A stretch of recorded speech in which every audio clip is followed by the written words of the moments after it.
Friends नमस्कार, स्वागत है आप सभी का हमारे इस यूट्यूब चैनल पर। तो चलिए आज मैं आपको बताने वाली हूँ कक्षा 12वीं का ज्योग्राफी का। आप यहाँ देख सकते हैं हायर सेकेंडरी मुख्य परीक्षा वर्ष 2023-24 के मोस्ट आईएमपी क्वेश्चंस पेपर। ठीक है, तो एक एक क्वेश्चंस का हम फुल सॉल्यूशन लेकर के आए हैं। हम आपको बता दें स्टूडेंट्स, आपके एग्ज़ाम के पॉइंट ऑफ व्यू से काफ़ी महत्वपूर्ण क्वेश्चन पेपर लेकर के आए हैं। तो आपको हमारे साथ एक एक क्वेश्चंस को लगाना होगा। जो भी विद्यार्थी इसकी पीडीएफ चाहता है तो वो हमारे टेलीग्राम चैनल को ज्वाइन कर ले और वहाँ से एक बार पीडीएफ को डाउनलोड करके रीड करके उसको अच्छे तरीके से रीड कर सकते हैं। बहुत ही ज़्यादा आईएमपी है स्टूडेंट्स, बहुत ही ज़्यादा। ठीक है, जो विद्यार्थी हमारे चैनल पर नए हो चैनल को सब्सक्राइब, वीडियो को लाइक अवश्य कर लें। तो चलिए बिना टाइम वेस्ट किए पेपर को लगाना स्टार्ट करते हैं। उससे पहले हम आपको बता दें ये आपका पेपर है, मैक्सिमम मार्क्स को 17 नंबर का होता है। टोटल आपको 20 क्वेश्चन दिए रहेंगे, ठीक है, सॉल्व करने के लिए। तो पहला क्वेश्चन आप यहाँ देख सकते हैं, सही विकल्प चुनकर लिखना है, जो आपके लिए 6 नंबर के हैं। प्रत्येक क्वेश्चन आपके लिए 1 नंबर का है। मानव भूगोल, मानव समाज और धरातल के बीच संबंधों का संश्लेषित अध्ययन है। उक्त परिभाषा किस भूगोलविद के द्वारा दी गई थी? तो जो कुमारी इसी सैम्पुल हैं उन्होंने ये डेफिनेशन दी थी। बात करते हैं सेकंड की, तो निम्न में से कौन सा एक प्रतिकर्षक कारक है? तो इसका सही उत्तर है डी, चिकित्सा शैक्षणिक सुविधा इज द राइट और करेक्ट आंसर। इसके बाद बात करते हैं थर्ड की, तो निम्न में से कौन सी एक रोपण फसल है? तो चना जो है एक रोपण फसल मानी जाती है, तो चना इज द राइट और करेक्ट आंसर। इसके बाद हम आपको लिख के चलेंगे फोर्थ क्वेश्चन पर। 2011 की जनगणना के अनुसार भारत में प्रति वर्ग किलोमीटर जनसंख्या घनत्व कितना है? तो इसका जो सही आंसर है 382, ठीक है, व्यक्ति, यानी 382 प्रति वर्ग किलोमीटर में व्यक्ति रहते हैं, 382 व्यक्ति। फिर बात करते हैं अंतिम क्वेश्चन की, देश में प्रयुक्त कुल जल का सबसे अधिक समानुपात किस सेक्टर में है? तो जो है सिंचाई सेक्टर, सिंचाई इज द राइट और करेक्ट आंसर। ठीक है, इरिगेशन बिल्कुल सही और करेक्ट आंसर है। ठीक है, इसके बाद हम लेके चलते हैं, आपको रिक्त स्थान की पूर्ति करना है, जो आपके लिए 6 नंबर के हैं। प्रत्येक क्वेश्चन आपके लिए 1 नंबर का है, इसलिए आपको सारे क्वेश्चन के आंसर सही देने होंगे। पहला है बेंद्रा, मध्य भारत के खालिस्तान क्षेत्र के जंगलों में रहते हैं। तो ये जो है अब अवझमाड़, ठीक है, अवझमाड़ के जंगलों में ये निवास करते हैं। अवझमाड़ इज द राइट और करेक्ट आंसर। सेकंड है, किसी क्षेत्र विशेष में एक निश्चित समय अंतराल में जन्म और मृत्यु के अंतर से बढ़ने वाली जनसंख्या को उस क्षेत्र की खालिस्तान कहते हैं। तो उस चीज़ की प्राकृतिक वृद्धि कहते हैं। ठीक है, प्राकृतिक वृद्धि इज़ द राइट और करेक्ट आंसर। फिर बात करते हैं हम थर्ड की, सोवियत संघ में सामूहिक कृषि को खालिस्तान नाम दिया गया है। तो इसे कौन सा नाम दिया गया है? तो जो है कॉल खहोज, ठीक है, कॉल खहोज इसे हम नाम से जानते हैं।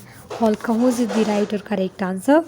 फिर पहली संपूर्ण जनगणना भारत देश में सन खालिस्तान में हुई थी। तो 1981 में जो है हमने संपूर्ण देश में लॉर्ड रिपन के शासनकाल में इसकी पहली जनगणना करवाई थी। फिर जो बात करते हैं भारत में बॉक्साइट का सबसे बड़ा उत्पादक राज्य कौन सा है? तो जो उड़ीसा है, उड़ीसा में सबसे ज़्यादा बॉक्साइट का उत्पादन किया जाता है।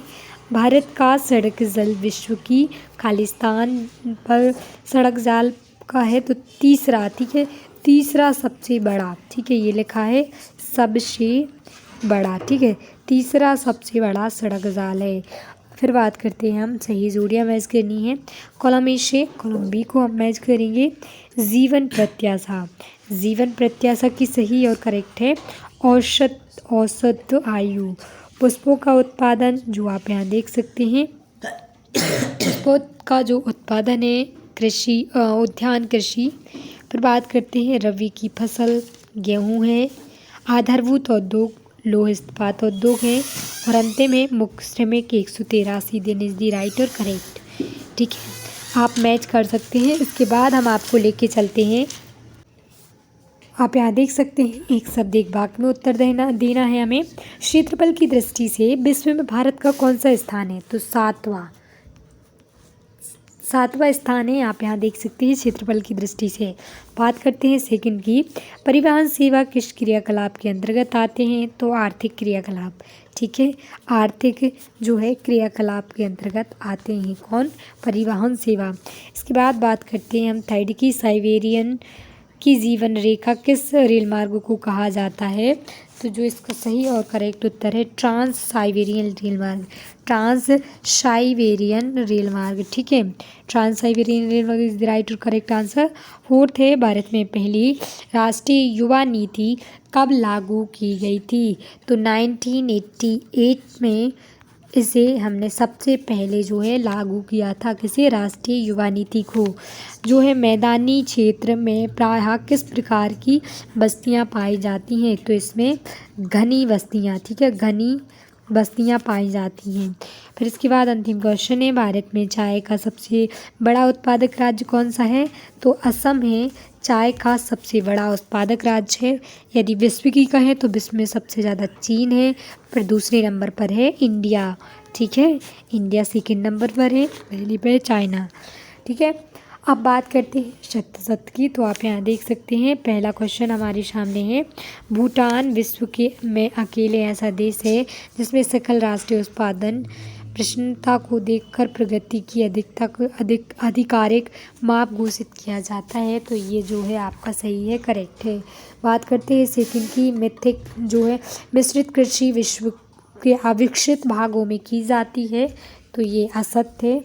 भारत सरकार ने 2015 में कौशल विकास तथा उद्यमिता के लिए नीति बनाई थी। तो ये है आपका जो है बिल्कुल सही और करेक्ट है। इसके बाद परिशिक्षित बस्तियां प्रायः घनी होती हैं। तो ये आपका असत्य है।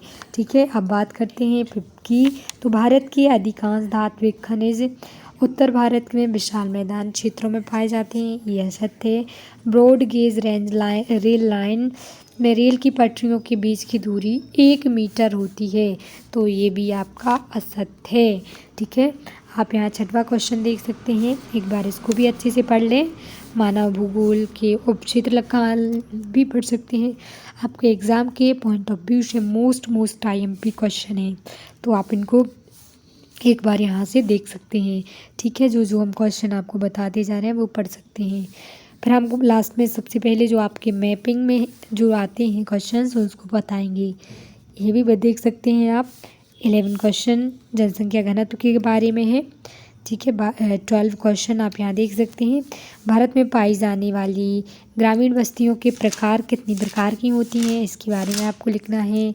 नमामि गंगे कार्यक्रम मोस्ट IMP, ठीक है, ये आ सकता है प्रोग्राम।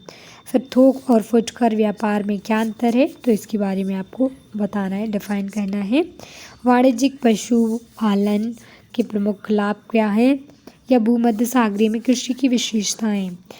और ये जो है राष्ट्रीय जल नीति 2002 में कोई 3 मुख्य विशेषताएं, खनिज संसाधन, उत्तर भारत हिमालय क्षेत्र में जनसंख्या घनत्व का कारण अधिक। ये आप देख सकते हैं, ये आपके लिए मैपिंग करनी है। ठीक है, सबसे पहले आपको वर्ल्ड का मैप मिलेगा। भूमध्य सागर कहाँ पर है ये आपको दिखाना है। हिंद महासागर कहाँ है ये बताना है। पर्थ में सिडनी रेल मार्ग है।